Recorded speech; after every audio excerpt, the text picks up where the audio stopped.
تمام امریکیوں کو نیا صدر مبارک ہو۔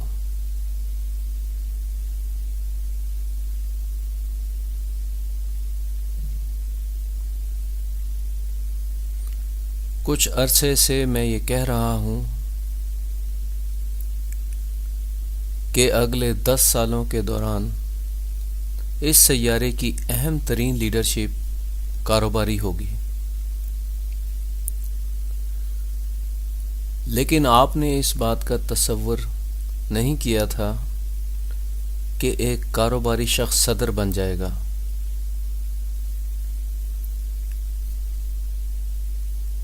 اس سیارے پر جمہوریت لاگو کرنے والی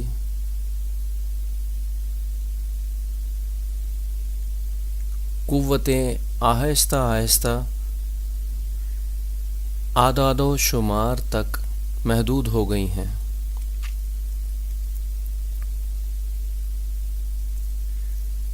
انہوں نے انتخابات کو اعداد و شمار کا کھیل بنا دیا ہے۔ انڈیا میں ابھی تک ایسا ہی ہوتا آیا ہے۔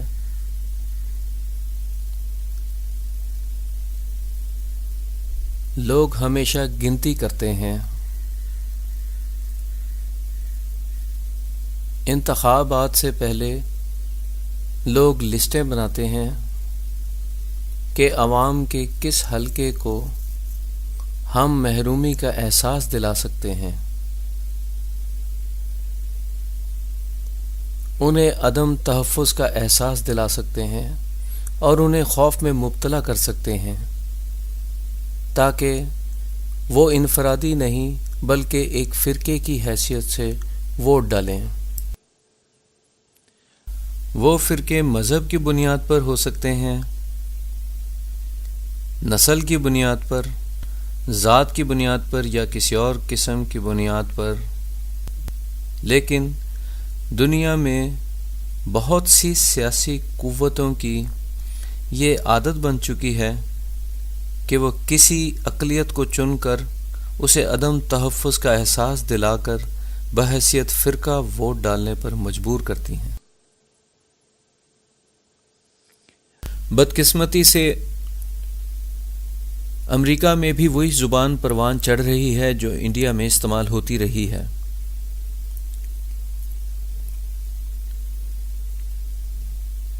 لیکن یہ بات عام ووٹر کی سمجھ بوجھ پر چھوڑنا ہوگی کہ وہ اس کو ناکام بنا دیں، تاکہ ہم اچھی طرح سمجھ جائیں کہ جمہوریت کا مطلب اکثریت کی حکمرانی ہے۔ اکثریت کی حکمرانی کا مطلب اقلیت کو کچلنا نہیں ہے۔ اکثریت کی حکمرانی کا مطلب یہ نہیں ہے کہ آپ لوگوں کو عقائد، رنگ، نسل یا کسی بھی بنیاد پر تقسیم کر ڈالیں۔ جب لوگ انفرادی سطح پر ووٹ ڈالیں گے، صرف تب ہی حقیقی جمہوریت قائم ہوگی، ورنہ ہم جمہوریت کے ڈرامے کے ذریعے جاگیرداری قائم کر رہے ہیں۔ دنیا میں ایسے بیکار تصورات کو مسترد کرنے کا رجحان بڑھ رہا ہے جو کسی کام کے نہیں ہیں۔ خوبصورت بیانات جو کسی کے لیے بھی کارآمد نہیں، اچھے ادب کے بجائے بلند دعوے جو کسی کی زندگی نہیں بنا سکتے۔ دنیا کے عوام انہیں مسترد کر رہے ہیں۔ میرا خیال ہے کہ انڈیا کے پچھلے انتخابات اور ڈونلڈ جے ٹرمپ کا امریکہ کا صدر بننا، یہ سب اس بات کا واضح اشارہ ہے کہ عوام معاشی بہتری کے خواہش مند ہیں۔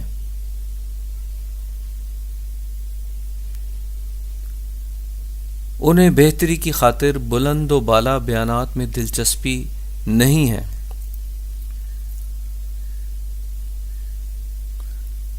دنیا پیچیدہ طریقہ کار سے سیدھے کارآمد طریقوں کی طرف آ رہی ہے۔ اس کوشش میں اہم یہ بات ہے یا قدرتی طور پر ہونے والی اس تبدیلی میں اہم یہ ہے کہ دنیا کے عوام کی باغ دوڑ سنبھالنے والے دیانتداری کے اصولوں پر ہر طرح سے پورا اتریں۔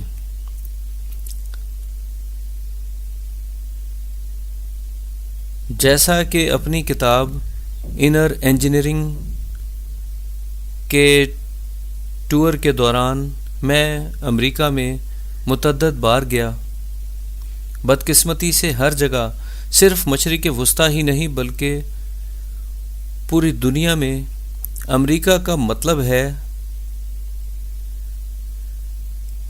جنگ پھیلانے والا ملک۔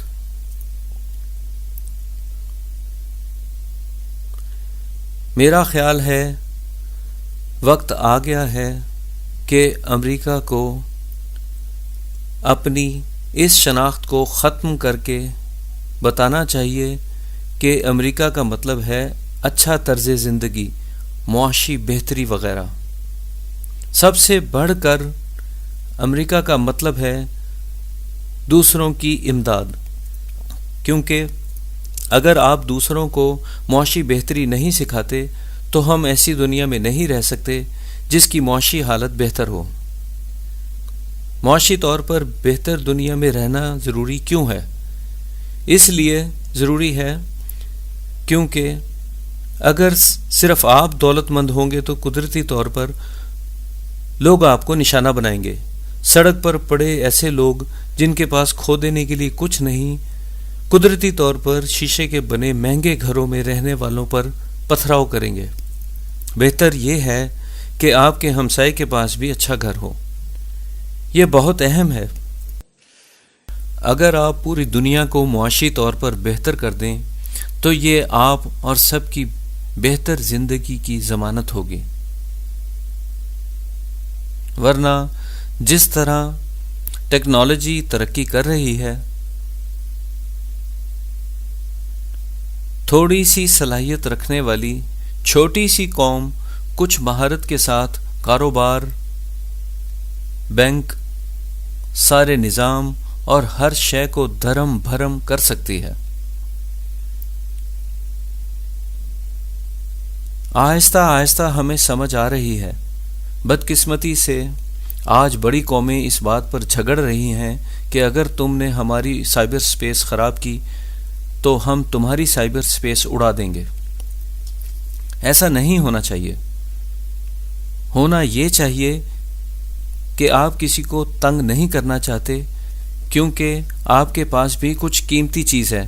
دوسرے کو تنگ کرنے کا خیال صرف تب آتا ہے جب آپ کے پاس کوئی قیمتی چیز نہیں ہوتی۔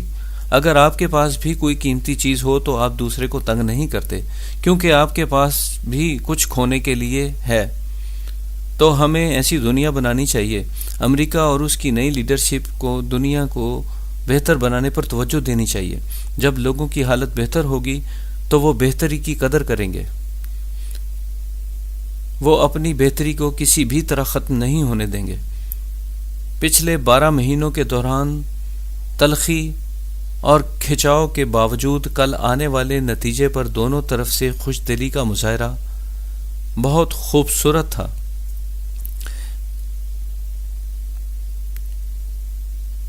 اس کو بہت دردناک اور تلخ کہہ سکتے ہیں، لیکن اتنی خوش دلی کے ساتھ اس سب کے ہو جانے کو بہت سراہا جاتا ہے، اور یہ واقعی بہت زبردست ہے کہ دونوں طرف سے ایسا مظاہرہ کیا گیا، اور جمہوریت اسی بات کا نام ہے۔ جمہوریت سے پہلے تاریخ میں کبھی بھی ایسا نہیں ہوا کہ طاقت کی منتقلی بغیر خون خرابے ہوئی ہو۔ ایسا کبھی نہیں ہوا۔ جمہوریت کا خوبصورت پہلو یہ ہے کہ اس میں اختلاف رکھنے اور مل کر کام کرنے کی مکمل گنجائش ہے۔ میں کہہ رہا ہوں ایسا روحانیت میں ہوتا ہے۔ تلخی، کھچاؤ اور لان تان کے ساتھ انتخابات لڑے گئے اور کل خوش دلی کے ساتھ بیانات۔ میں کہوں گا یہ روحانیت ہے، بہت زبردست۔